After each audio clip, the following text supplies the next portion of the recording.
How's it going, everybody? Every week I get emails from people who are just starting out in this sport, and it's one of my favorite things to do, which is just to help people kind of know what to do and how to do things as they're getting back into dirt bikes, or if they're getting into dirt bikes for the first time. One of the things I've had questions about is installing front wheels, how we do it, how to make sure that you install your front wheel without getting your forks on a bind.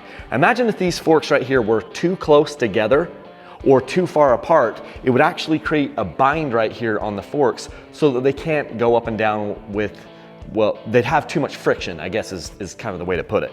So I'm gonna take this wheel off and then we'll put it back on.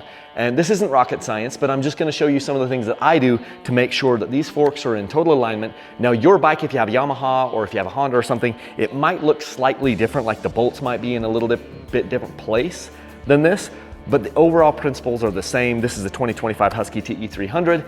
This is gonna be a sweepstakes bike for me starting on Black Friday in 2024 and going through the end of the year. This will be a sweepstakes bike. It may not be Black Friday by the time I release this. Anyway, I just mentioned that. So I'm gonna take this thing apart and just kind of show you step by step how we do this and make sure that our forks stay in alignment. I should probably mention that if you want to support these videos, use my links to Rocky Mountain ATV. It's the best way to do it, and it won't cost you anything. You're gonna be buying a bunch of stuff for your dirt bike anyway, tools and tires and gear and all kinds of stuff. And if you click on my link by going to dirtbikechannel.com and then click on the link that says Shop Rocky Mountain ATV, then you can buy anything they sell, and it helps to support these videos, helps to support Dirt Bike Channel. So thanks so much for doing that. It's also in the video description down here, and let's get back to the video. Okay, I'm gonna start on the brake side, but you'll notice there's these two pinch bolts right here. You'll see the same thing over on the other side, but the very first thing I'm gonna do is loosen this axle nut right here. This is a 17 millimeter, so I've got that loose. I can just pull that off, and now I'm gonna go ahead and loosen the pinch bolts on both sides. These particular ones are 10 millimeters, so these do not have to come out, but we're just gonna get those loose on both sides. Okay, so we'll come onto the non-brake side, loosen these up. Again, these don't have to come all the way out. And now you'll notice that my axle is actually loose right here. Okay, so now that I've got this loose, I'm just gonna hold up on the top of the tire right here. I'm gonna pull this axle out, and then my tire will just slide out like that.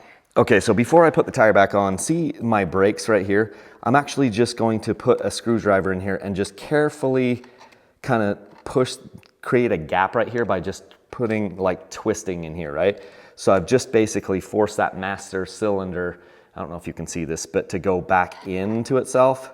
So now these are as wide as it can be. I want to be careful with this because I don't want to damage my brakes, but that's just going to make it easier to slide that brake rotor down through into that gap.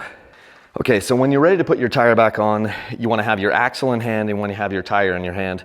This one might be a little bit more wonky for me because I've got this big brake cover here, brake disc cover, but I'm just going to kind of slide this back in here.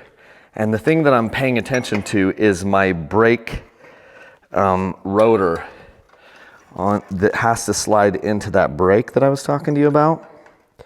So I'm just gonna kind of get that started there, slid like that, and then I'm gonna take, this is a horrible viewing angle, but I'm gonna put my axle through right here. There's not a great way for me to film this. Standing in front of the camera, that's not what we wanna do. Okay, now we've got our axle all the way in. Let me show you what we're gonna do next. Okay, so the first thing I'm gonna do is I've got you can see here's my axle. I'm gonna push my axle all the way in, and I'm just gonna rotate this up like this. A lot of your axles won't have this extension piece here. That's kind of an aftermarket thing. I'm gonna go ahead and just tighten one of these pinch bolts down, and this isn't gonna be permanent or anything. I'm just tightening this down to actually pinch that axle for what I'm gonna do on the other side. Watch this. Now I'm gonna put the axle nut onto this side. And I'm just gonna tighten this thing down. Again, this is a 17 millimeter on this particular bike. And this will make sure that we're seated all the way. Now, because I had the pinch bolt on the other side done, I don't need to use a wrench on the other side. If I didn't do that, I might need to use a wrench over on the other side to hold that from spinning, okay? So now I've got that. And then I'm gonna go ahead and just tighten these pinch bolts down on this side, and then we're done on the one side. There's a torque spec for this, and I'm doing it exactly to that torque spec, as you can tell. Okay, let's go to the other side.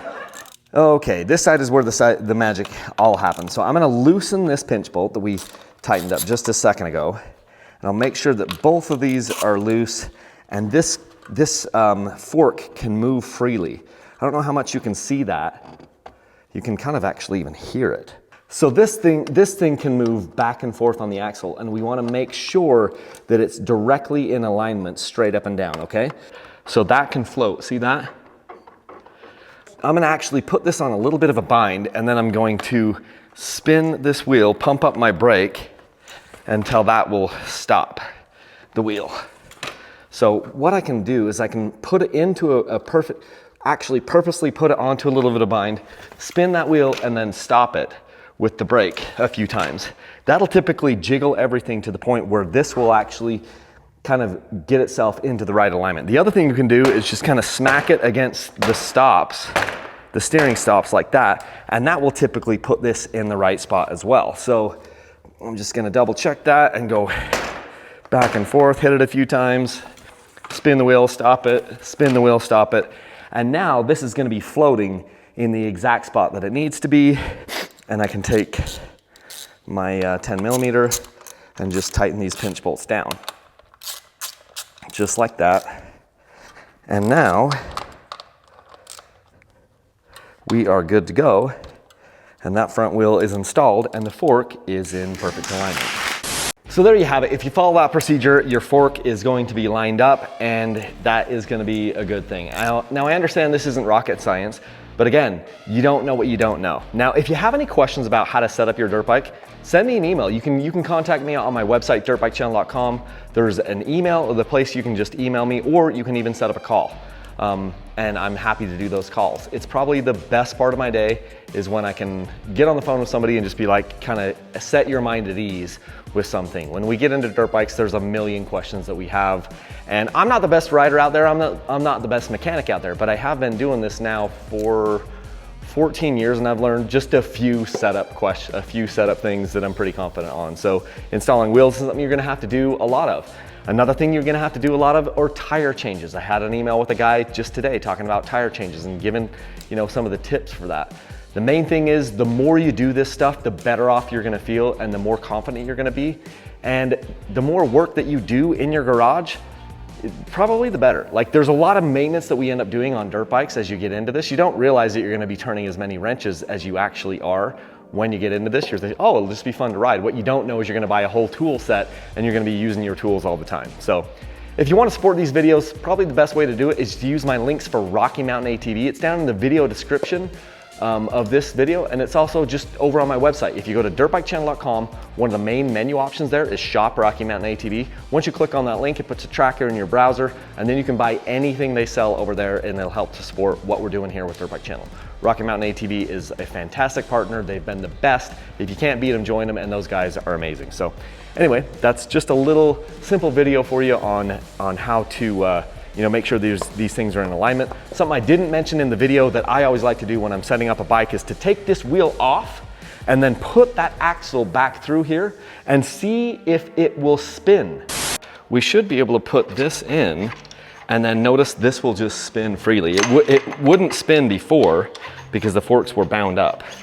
When there's no tire on here, you put the axle in those forks and see if it's bound up in any way. And that's a really good way to tell you if your forks are actually at the same height as far as up and down. Because one fork might be lower than the other, and that's creating a little bit of a bind here. That's also not something that we want to have happen. So lots of little things that we could show in every video that just popped in my mind here as I was doing this. But anyway, if you have any questions, again, reach out to me, and let's make sure your bike is set up properly. And until next time, leave a single track.